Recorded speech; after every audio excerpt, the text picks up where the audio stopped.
হে গাইছ আজি এমানে কাম কৰিলোঁ যাৰ ফলত মোৰ অৱস্থা একেবাৰে বেয়া হৈ গ'ল। বলক ভিডিঅ'টো আমি প্ৰথমৰ পৰা আৰম্ভ কৰোঁ। ভিডিঅ'টো আৰম্ভ কৰিলোঁ ৰুমৰ পৰা, যিহেতু আজি হৈছে দেওবাৰ, চাফা কৰিব লাগে ৰুম। এনেকৈ মই এই মূৰৰ পৰা সেই মূৰত গ'লি বঢ়িয়াকৈ চাফা কৰাত লাগি গ'লোঁ। কষ্ট কিন্তু মোৰো হৈছে দিয়ক, কষ্ট হ'লেও উপায় নাই, নিজৰ ৰুমটোতো নিজে চাফা কৰিব লাগিবই। 2-3 মাহ মূৰত একদিন ৰুমটো চাফা কৰা যায়, সেইকাৰণে কষ্টৰ কথা ভাবিলে নহ'ব না, নিজৰ কাম নিজে সদায় কৰি যাব লাগিব। এনেকৈ চাফা কৰি কৰি মোৰ অৱস্থা আজি একেবাৰে বেয়া হৈ গ'ল। এনেকৈ বাল্টিঙে পানী মাৰি এই মূৰৰ পৰা সেই মূৰলৈকে উলাট পালাট কৰি গোটেই ৰুমটো ধুই পেলালোঁ। সদায় নিজক চাফা কৰি থাকিলে নহ'ব না, ৰুমটো চাফা কৰিব লাগিব। তাৰ পাছত হৈ গ'ল ৰুম চাফা। এতিয়া অলপমান বেলেগ ধৰণৰ কাম আছে। তাৰ পাছত ৰুম চাফা কৰি লাগি গ'লোঁ পানী ধৰা। বাকী যি কি নহওক বাৰু ৰুমৰ চবেইতে কাম হ'ল, এতিয়া যাব লাগে বল খেলিব। তাৰ পাছত বঢ়িয়াকৈ যাই আছোঁ বল খেলিব।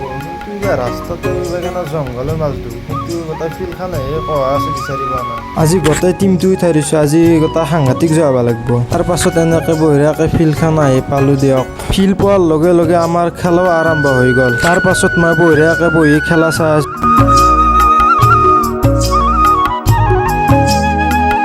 তাৰ পাছত খেলা শেষ, আমি যাই আছোঁ এতিয়া ৰুমত। বেয়াকৈ গৰু হাৰণ দিলোঁ। হাৰাৰ কাৰণটো হ'ল আজি আমাৰ টিমটোৰ গোটেইকেইটা ছোৱালী আজি 10 দিনমান বোলে গায়ে ধোৱা নাই, সেইকাৰণে হাৰলোঁ। তাৰ পাছত এই যে কোম্পানীটো দেখছি, আমাৰ কোম্পানী বুলি ভাবিছে নেকি? আমাৰ কোম্পানী নহয়, কাৰ কোম্পানী ময়ে নাজানো। ইয়াত সাংঘাতিক কোম্পানী আছে দিয়ক, এটা মালিকৰে 3-4টা মানে কোম্পানী। যদি ভিডিঅ'টো চাই ভাল পালে তেনেহ'লে লাইক, কমেণ্ট, শ্বেয়াৰ, ছাবস্ক্ৰাইব কৰি দিব আৰু বন্ধু বান্ধৱীৰ আগত ভিডিঅ'টো বঢ়িয়াকৈ শ্বেয়াৰ কৰি দিব।